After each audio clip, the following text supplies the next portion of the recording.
birthday. Happy birthday to Jimmy. Thanks, Ruthie. Thank you. I love having birthdays, don't you? I do. Yeah, that's fantastic. Marketing Max is helping our guest today, Kari Phillips, who's with BeRateWise Mortgage, and she's going to tell us lots of interesting things about what's going on in these unpredictable times. And while they get set up, Jimmy, I'm going to take your little birthday gift down card here, and I'm going to come up here, and we're going to look at the stats. Okay, so yesterday, or as of last night, we had 7,996 available homes. We're approaching the 8,000 mark. We're pretty close. We're 4 from it. And we had 68 closings yesterday, which is a good thing. We put 63 homes under contract. And we listed 179 homes, which is a little bit more than we've been doing on a daily basis. So that's good. People are less scared, I guess, right now, and feeling that the prices are going to stay pretty steady. An interesting stat, in 2019, we had 12,840 closings year to date, and the price was about $318,000. And this year, 2020, we've had 12,519 closings, and the price went up $1,000, Jimmy. The average price year to date is now $335,000. So that was an interesting thing. I'm not sure why. Do you have any thoughts on why the price would go up a little bit? What did you say, 335? Yes, it was 334. Right, versus 318 from last year. Yes. So this little movement up and down like 1,000 or 2, that's not what I would look at. I would look at a year ago, it was 318. Now it's 335, 334. Even call it 330. That's still $12,000 up. That's 4% up in the middle of all the ugliness that we've had, unprecedented ugliness, and it's up 4%. So 1,000 or 2, that doesn't bother me. But I'm looking at year to date, year over year, and up 4%. Even, I mean, a lot of the stuff, the grief that we're going to see from this, I think we've shaken it out. The people that were afraid to cancel their deals, they're canceled. People that are going into escrow now are going into escrow at a time when they've already seen all this stuff. They're not going to cancel. If you buy a house now, you're buying a house. So our cancellation numbers should be way down, even though we're opening less deals. These are serious buyers or serious sellers. They're not going to get amped up over, oh, this outlet doesn't work. Well, the polarity is reversed. Come on. You're not going to buy your house because of an outlet? Really? Not anymore. Not right now. Yeah. Well, I think, is Kari with us? Is Kari with us? I believe she should be in the lobby. Good morning, everybody. Okay. Good morning. Let's see if we can we have a guest with us, Kari. Kari, it's not Kari. That's definitely not Kari. That's not Kari. I don't know what Kari looks like, but that is definitely not Kari. No, what happened to her? We don't have her. Oh, did she? Let me talk to her again. Okay. So Jimmy, let's get back a little bit here to these stats while they get prepared. I want to welcome Ms. Cookie, and there's Katie. Hi, Katie. Hi, Katie. Good to see you. And there's Miss Cookie, and she hopes you have many more sweet years. And we've got Kevin with us today. Hi, Kevin, and happy Mother's Day, y'all. That's a good one. Yes, it is. Yes, it is. And it's a great morning. And we always love to post that Cookie says it's a great morning instead of it's a wonderful day. It's a great morning. And it is. Another day in paradise, John always says. You know, I wonder if Cookie got that from that book, The Energy Project, or that sounds like a greeting that she learned somewhere. That's not what society teaches us. So she's put that up somewhere. And there's all these books about your morning and what you say and how you talk to yourself. I'm thinking she got that somewhere. That's a good idea. It is a great way to say in the morning. Great morning. Great morning. Great morning. Yes. And getting back a minute to the stats while we wait for Kari to get her computer ready to come live with us. The stats are down like only 3% year to date from last year. So I think, our market is so strong, and hopefully everybody is out there doing all the things that they should be doing. There we got Karen, and we've got Chris Williams with us today. Everybody's wishing you happy birthday, Jimmy. Thank you all of you. Appreciate it. That's so cool. Okay. Yeah, so the market here is very, very strong. And Jimmy, yesterday we were teaching Brian Buffini's Pathway to Mastery. And there was a lot of information in there about buyers. And one of the interesting things that he said, y'all, is that there's 800,000 people in the states where the taxes are very, very high. And that's New York and California. So everybody who is doing any type of boosting or advertising at this point, you should target those states to get the people who are going to be moving here. And let's see, darn, we love technical difficulties. Well, when I bring her on, she goes off. So I'm not sure. Well, you've talked about this before. If you're going to, I mean, California's so close. I think that's a great target. But if you're going to target New York, I would see if you can't find somebody that's from New York that has a house in the area that you're working, and then see if you can't reach those people. See if you can't get a phone number or something and reach those people and say, look, who do you know that's thinking about buying a place out? I mean, you bought a place in Vegas. There was a builder that I talked to once. I was on a panel, and this builder was on the panel with me, and he said, you know, this was in Florida. He said, we had a little guy come in from a village in Norway, and he bought a house and then he said the next week he sent one of his friends in and they bought a house. So we had 2 people from this village in Norway. He said, by the time this little trail of crumbs ended, we had 17 people. There was only like 90 people in the whole freaking village. 17 of them bought a house from this builder in Florida. They got Norway and Florida. So birds of a feather. I mean, if you can, if you're working in an area and you look at the out of area owners, the non absentee owners, and you find anybody from New York, man, that would be a really hot target right now, just because of the taxes that you said, and because Buffini said it, the taxation and the pandemic. New York was hit harder than probably anywhere. Oh yeah, yeah. So people, and the tax situation and the people's people really. I think we were talking about this too this week. They're really taking a critical look at the money that they're spending and looking at how they can save money going forward. And that's the other thing Buffini said, is people are going to be very, very cautious, you know, about the biggest asset that they own, which is a home. And if they're looking to downsize, Las Vegas is a great place because of our price point.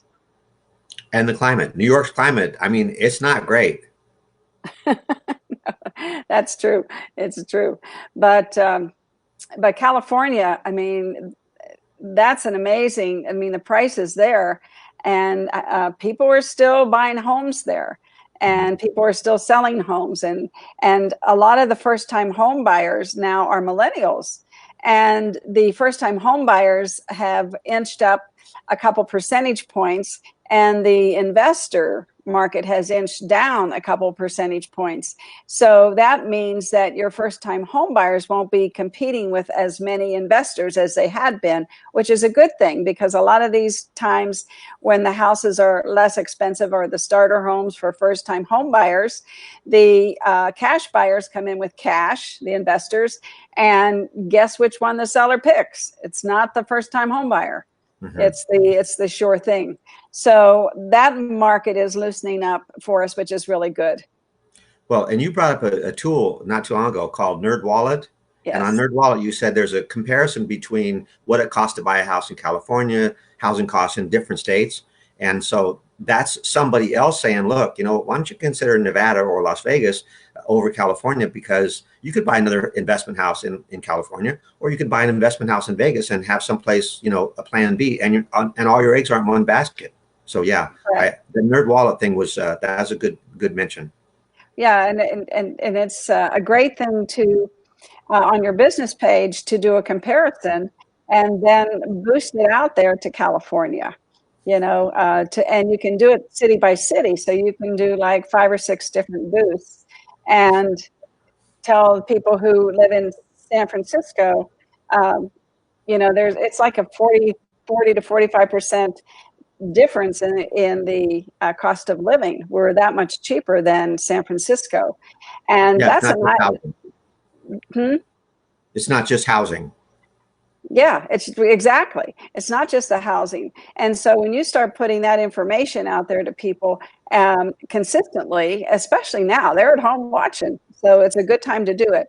But because in every city in California almost, our cost of living is cheaper. And so why aren't you out there boosting that? Because you can take those stats and create a post, create a little picture, use Canva, learn to use Canva. It's a great little tool. And I think that'd be a really good class for you to have at your training center. Yeah. Walk somebody through how to actually, now maybe that's part of the training. I guess I better sit through the training and find out what you're teaching.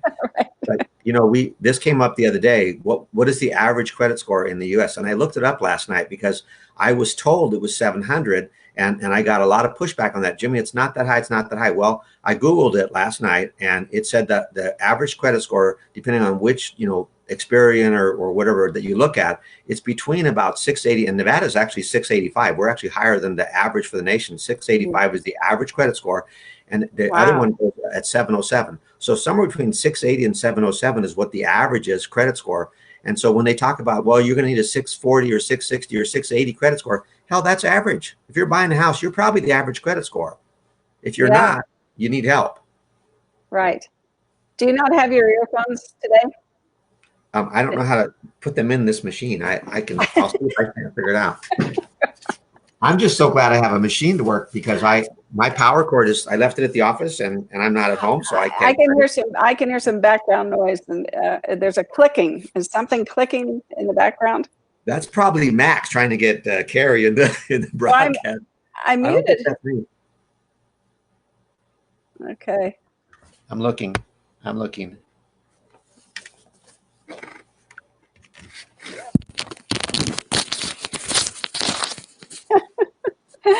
Well, hi, Aaron Mills. How are you today? Is that better? No clicking or worse? Can you hear me? Somebody says, can anybody hear me? And I'm trying to figure out who that is. Hi, Vance. I can hear you. I can't see you.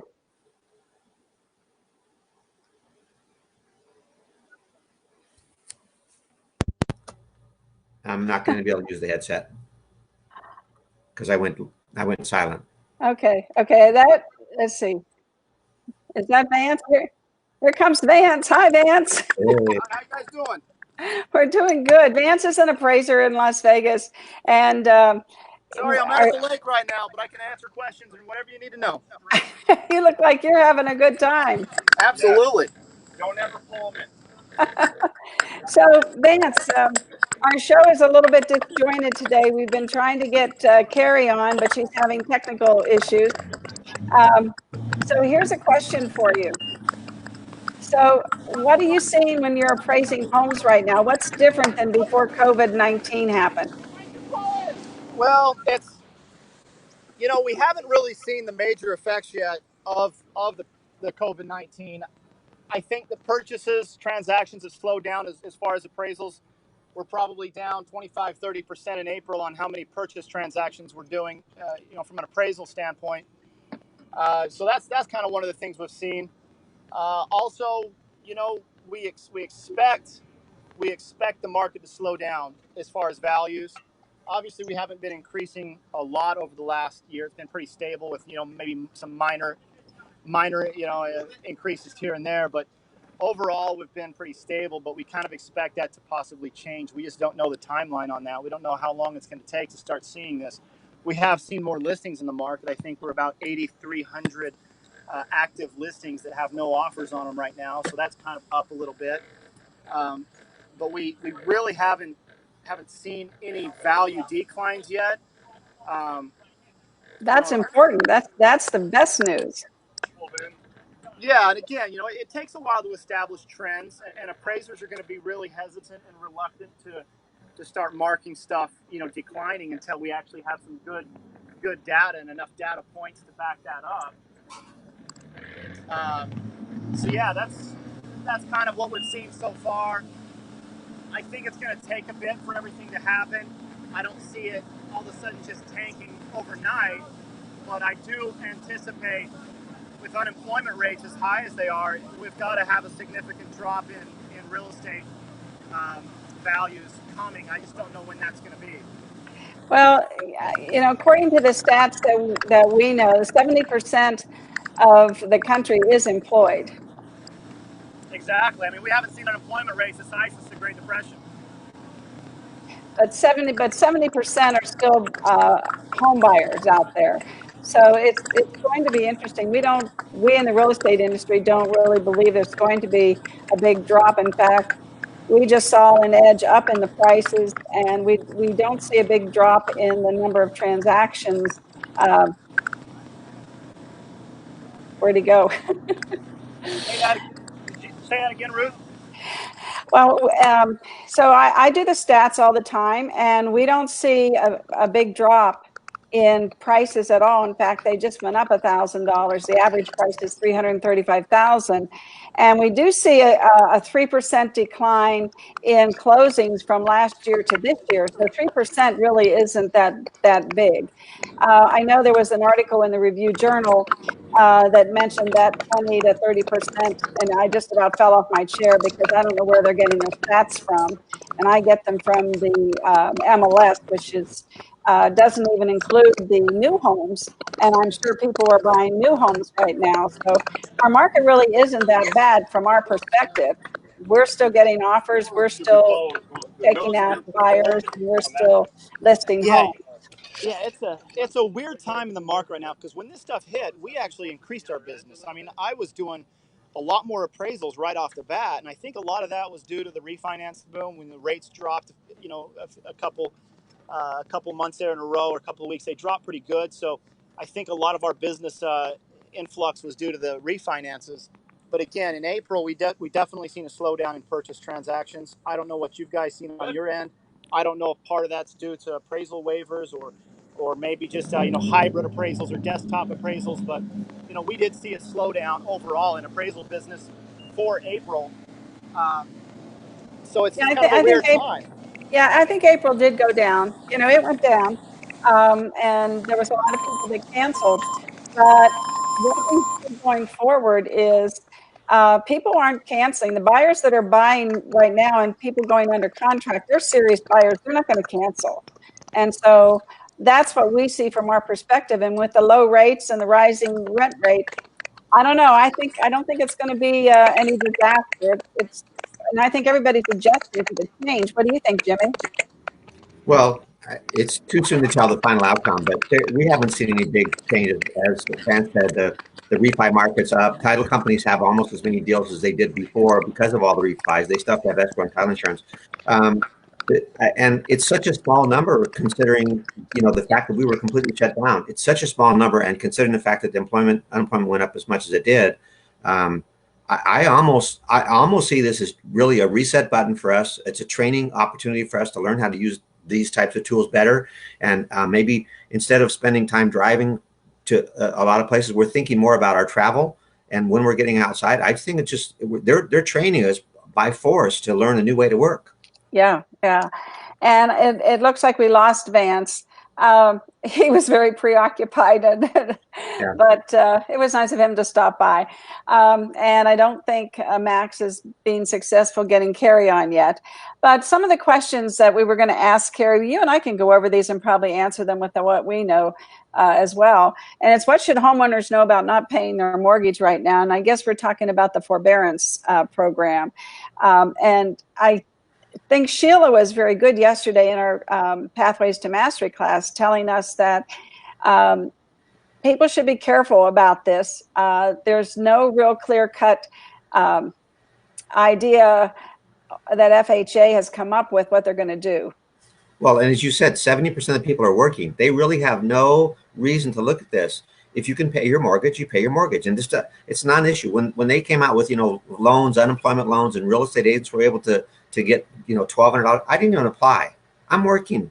I'm not going to look at the government for assistance. I'm not going to look for forbearance. I think it's the wrong place to look for help.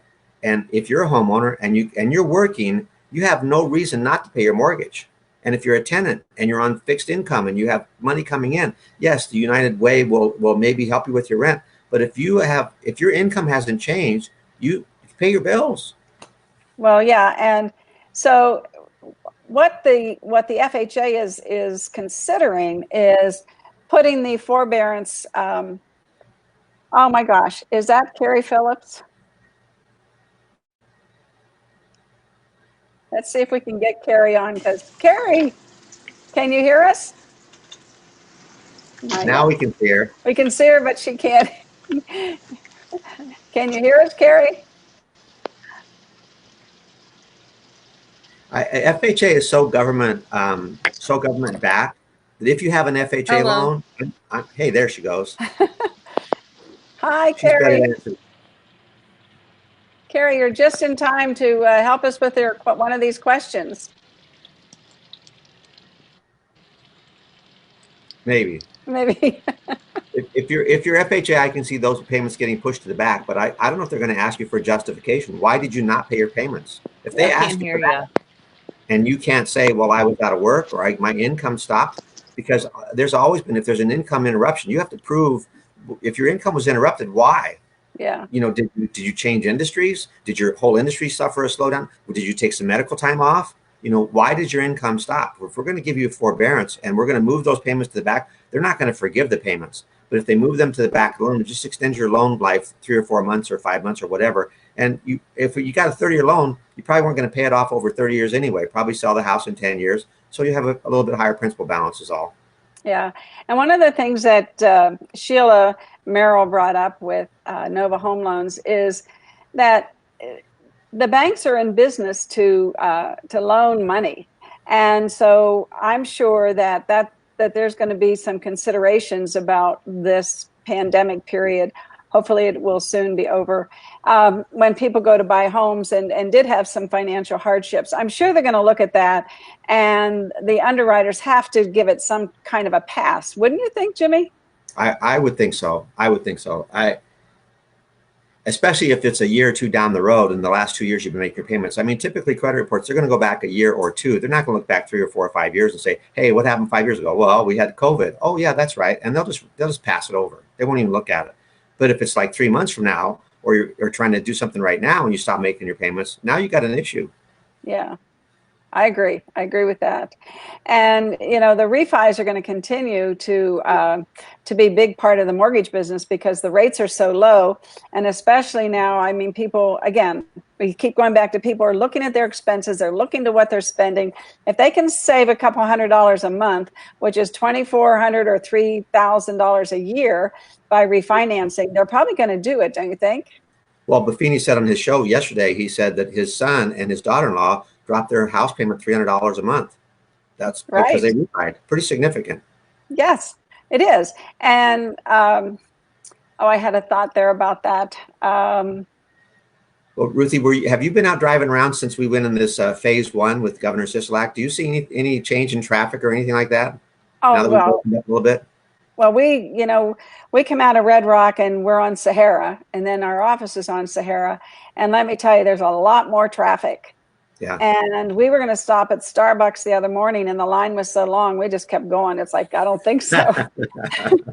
So people are out. I think people are just tired of being inside. And Buffini calls it fatigue, being just fatigued by the change and just being so confined. And I mean, I go to work as often as I can. I know you go to work every day.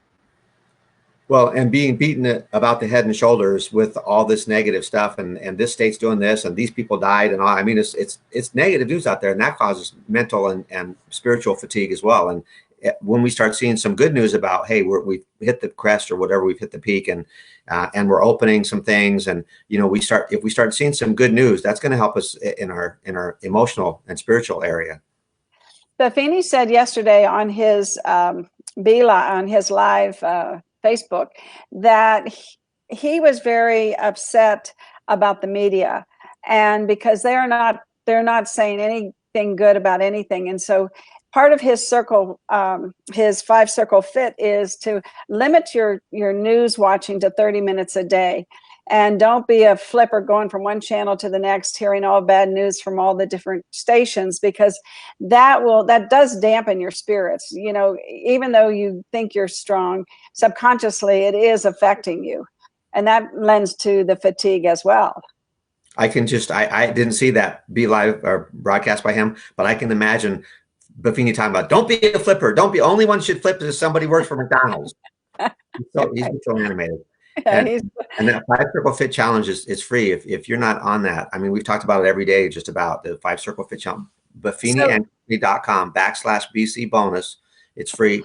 I'm going to download my last week's lesson today. That's the only, acknowledgement that that I actually am working for a living, and see what he has to say on that, because it's inspirational. It inspires me. Well, let me just tell you what he said. He said that he's had 750,000 people, watch his Facebook lives and listen to his podcasts. And then he almost had more than you, Ruthie. Yeah, right. And when he talked about the 5 Circle Fit, he had 187 people watch that particular episode. And then 45,000 went to the website where you just mentioned you can get this for free. And he said, but let me tell you who the winners are. Only 5,000 people have signed up for 5 Circle Fit. He said, that tells me a lot. He said, out of 750,000 people, only 5,000 people have joined the 5 Circle Fit to be emotionally better, to be in a better financial position, to be in a better spiritual position, and be better in your personal life and your business life. And I mean, I think the 5 Circle Fit is it's just a structure, and structure gives you stability, everybody. If you get into a structure, it gives you stability. If you get into a routine, it gives you consistency, and these things all play a part in your self-esteem and your self-worth and how you feel about yourself. So there's not, I mean, to get up in the morning and to recite a psalm, how that makes you feel good, and then go work out, and and then go to work. I mean, there's so many things that this structure gives you. I just can't say enough about it. Well, and here's a quote for you from the Dalai Lama. This is actually from the Dalai Lama. They asked the Dalai Lama, how do you live a happy life? And he's answered without any hesitation, one word: routine. It's the routines you build. It's the habits you build. It's your morning prayer or devotion, or thankfulness or gratitude or whatever. But they asked the Dalai Lama, what makes a happy life? Routine. And you have been singing this refrain ever since this whole stuff hit. You have said over and over again, it's not the will to win that's important, it's the will to prepare to win. And Buffini just gave us hard numbers on that. 5,000 people have the will to prepare to win, because you should be working on yourself right now. John Maxwell talks about the law of the lid. Why should somebody use you? Are you doing things that are going to make you more worthy of their business? And this is the time to be doing it. Exactly. And when you talk about routine, you talk about stability, and we all need stability in our lives. It's part of our makeup. We need stability. Stability brings safety. And if it's not safe, I'm not doing it. Safety is the first concern, and that stability. And then we have to lay over that. We have to lay over that safety and stability. We have to lay over that variety. I want safety and stability, but I want a little variety in there. So today I'm going to watch, a mentor box thing or a YouTube video or a TED Talk or whatever. And tomorrow I'm going to read a book. So the routine is still there. It's the execution. That's where you get your variety, but you don't abandon your routine. You just change the media. Yeah. And Jimmy, I know that we've been doing this since March 17th or 18th. So we've shown stability. We've made this part of our routine, and we are very predictable. And so I think those things are very important. We've made a promise that we would do this every day at 9 a.m. except Sunday.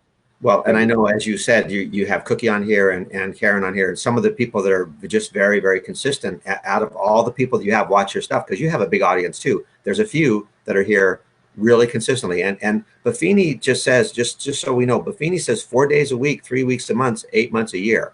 He plans out his family vacations, where he's going to go at the beginning of the year. You plan your year. Actually, you plan your year, you lay out your month, you schedule your week, and you prioritize your day. And that's his method of getting the big rocks in first. But he plans his year way ahead. They go to Hawaii. His family goes to Hawaii, and they lay out the calendar. What are we going to do this next year? and they plan their vacations. They know when they're going to have family time and time off. So when they're working really hard, they can say, look, you know what, 3 weeks from now, we go to, you know, Europe, or we go to South America, or we go wherever, we go to Asia. They know it's coming up. When you can see that finish line and you can see there's a reward there, I mean, that whole risk reward, that random reward, that's how they built these casinos, is random reward. You see it's out there. It's predictable. It's secure. It's stable. It's what you're talking about. There's stability in there. Yes, and he was talking about like they had planned a trip to Hawaii this year, and they actually have owned a home there since the early 2000s. And since he said Beverly is black and he's white, the village that they have the home in think that their kids are Hawaiian. That was cute. Well, they're definitely a good-looking family. I mean, he's that part he's got down for sure. So they're not going to Hawaii. They're not going to Wimbledon. He was going to go watch the tennis match. They had another vacation planned. So he says when we all look back on 2020, it may not be a great year, but it's still going to be a good year because we've all had to change our plans. And he's spending more time with his family locked up. Yes. Yeah. And he just had a grandson, so this was a good week for him. Yeah, there you go.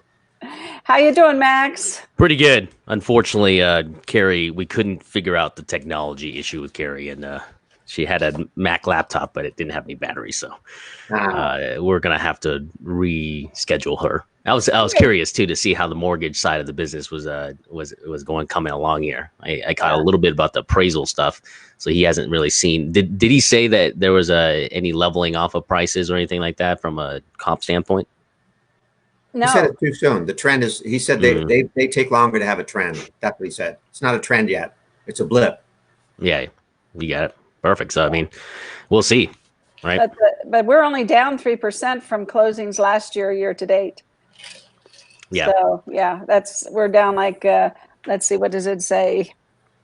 About 350, something like that. Units are down, but values are up. Yeah, values are up every day. Units are down, but values are up. So appraisers shouldn't really, it's really a non-event for them at this point. Yeah. Yeah.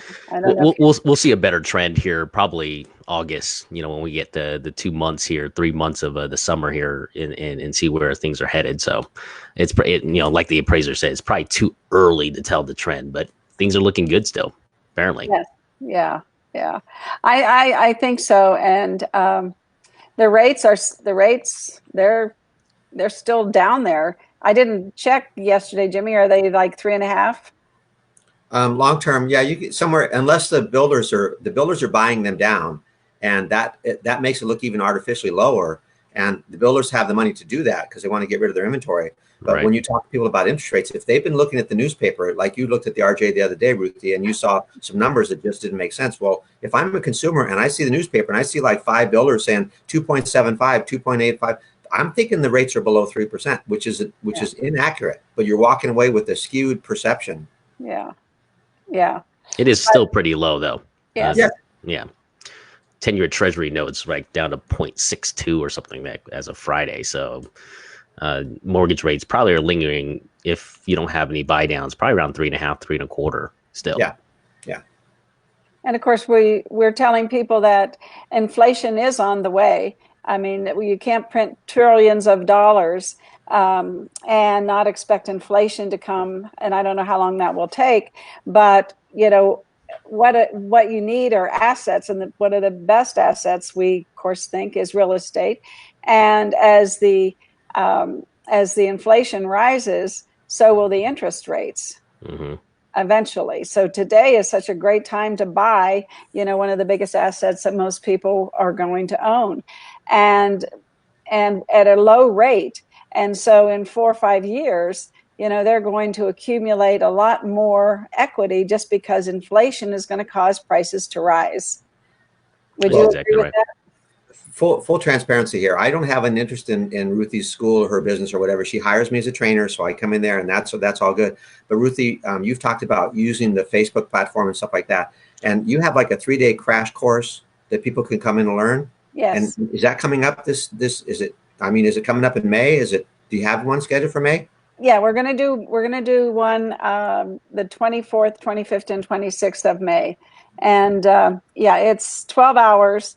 And we teach people LinkedIn and Facebook tactics and strategy to help them stay relevant, you know, in these uncertain times.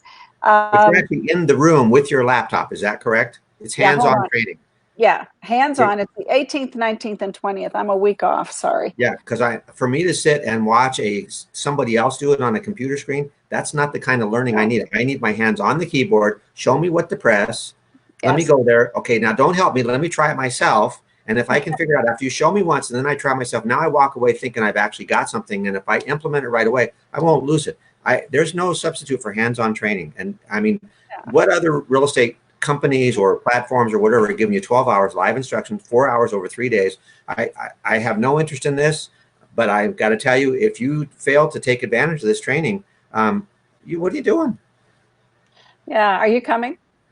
I'm going to have to figure out how to schedule it in because I need it. Because when you talk about some of these strategies, and I realize I have an assistant that helps me with this, but if they quit, I'm pretty much out to lunch, and I don't want to be that way. I want to be able to make sure that they're doing what they're supposed to be doing. In fact, I've had several assistants over the time, and some of them have been very good and high work ethic. But even some of them, unless I send them to the class, there's stuff that they don't know out there.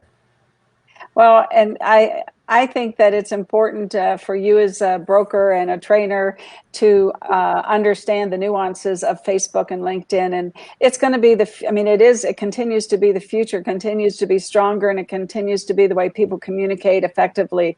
So you know, email is a tough cookie right now, so to speak, because the main mail servers are kicking a lot of the valuable emails in junk and spam because they have links in them or pictures in them, and you know, it's just not words. So you know, I can't emphasize enough the importance of social media.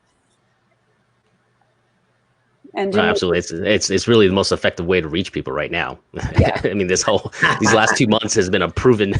If you're not on board yet, then you literally are just stuck in your house and not watching anything. So, well, and next, you know, the thing is too, to your point about, which is a good point, we've been stuck in our homes and we've been on social media. So it takes, you know, only several weeks for things to become a habit. And then you're going to continue to stay on social media because, you know, it is entertaining and educating once you really get into it. Absolutely. Absolutely. Any other final thoughts today from either one of you? Happy. That's all I can say. Happy. Well, and happy birthday to you, Jimmy. Yeah, and happy birthday to you, Jimmy. All right. I will see you, Ruthie. I'll see you Monday at 9 o'clock. Okay. I'll be here, and you have a great weekend.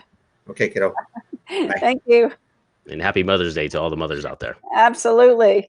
And I'm going to sign us off. And if you have a minute, I'll talk to you for a second. Everybody, sorry our show got hijacked today by technology, but sometimes that happens. We'll have Kari Phillips back on.